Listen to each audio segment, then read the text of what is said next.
ಹೇ ನಮಸ್ಕಾರ, ನನ್ನ ಹೆಸರು ನವೀನ್. ಇದು ಬಾಕಾಸ್ ಕಿಚನ್. ಇವತ್ತು ನಾನು ಸಖತ್ ಈಸಿಯಾಗಿ ಸಖತ್ ಹೆಲ್ದಿ ಎಗ್ಲೆಸ್ ಕೇಕ್ ಮಾಡ್ತಾ ಇದ್ದೀನಿ. ಇದರೊಳಗೆ ಸಕ್ಕರೆ, ಬೆಣ್ಣೆ ಮತ್ತು ಮೈದಾ ಏನೂ ಇಲ್ಲ. ಹೆಲ್ದಿ ಕೇಕ್ ಅಂತ ಪೂರ್ತಿ ಕೇಕ್ ಒಬ್ಬರೇ ತಿನ್ಬಿಡ್ಬೇಡಿ.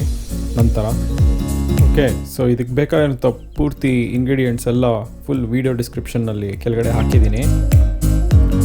ಮೊದಲು 20-25 ಸೀಡ್ಲೆಸ್ ಖರ್ಜೂರ ತೊಗೊಳ್ಳೋಣ. ನೆಕ್ಸ್ಟು 1-1.25 ಕಪ್ ಹಾಲು ಅವನ್ನಲ್ಲಿ 1 ನಿಮಿಷ ಬೆಚ್ಚಗೆ ಮಾಡಿಕೊಂಡು ಈ ಖರ್ಜೂರ ಇರೋದನ್ನು ಅದಕ್ಕೆ ಹಾಕೋಣ. 3-4 ಗಂಟೆ ಇದನ್ನು ನೆನೆಸೋಣ.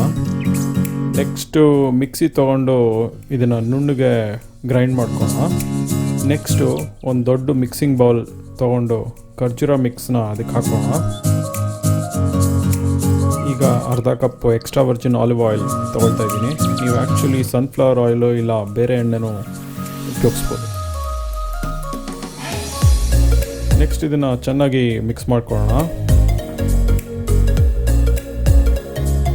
ಇವಾಗ 1 ಕಪ್ ರಾಗಿ ಹಿಟ್ಟು ತೊಗೊಳ್ತಾ ಇದ್ದೀನಿ. ನೀವು ಈ ಕೇಕ್ನ ಗೋಧಿ ಹಿಟ್ಟಿನಲ್ಲೂ ಮಾಡ್ಬೋದು, ಗೋಧಿ ಹಿಟ್ಟಲ್ಲೂ ಸಖತ್ತಾಗಿ ಬರುತ್ತೆ.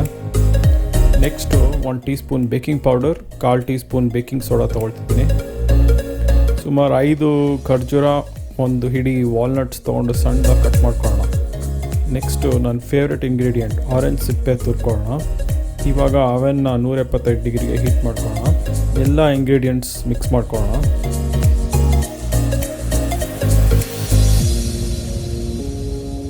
ನೆಕ್ಸ್ಟು ಒಂದು ಬ್ರೆಡ್ ಪ್ಯಾನ್ ಇಲ್ಲ ಕೇಕ್ ಪ್ಯಾನ್ ತೊಗೊಳ್ಳೋಣ. ತುಪ್ಪ ಇಲ್ಲಾಂದರೆ ಎಣ್ಣೆ ಹಾಕ್ಕೊಂಡು ಚೆನ್ನಾಗಿ ಎಡ್ಜಸ್ನೆಲ್ಲ ಚೆನ್ನಾಗಿ ಸೋರ್ಕೊಳ್ಳೋಣ. ಇವಾಗ ಫುಲ್ಲು ಆ ಮಿಕ್ಸ್ನ ಹಾಕ್ಕೊಂಡು 1 ಸ್ಪೂನ್ ತೊಗೊಂಡು ಫುಲ್ ಲೆವೆಲ್ ಮಾಡೋಣ. ಇದನ್ನು ಅವನ್ನಲ್ಲಿ 35-40 ನಿಮಿಷ ಬೇಕ್ ಮಾಡ್ಕೊಳ್ಳೋಣ. Okay, done.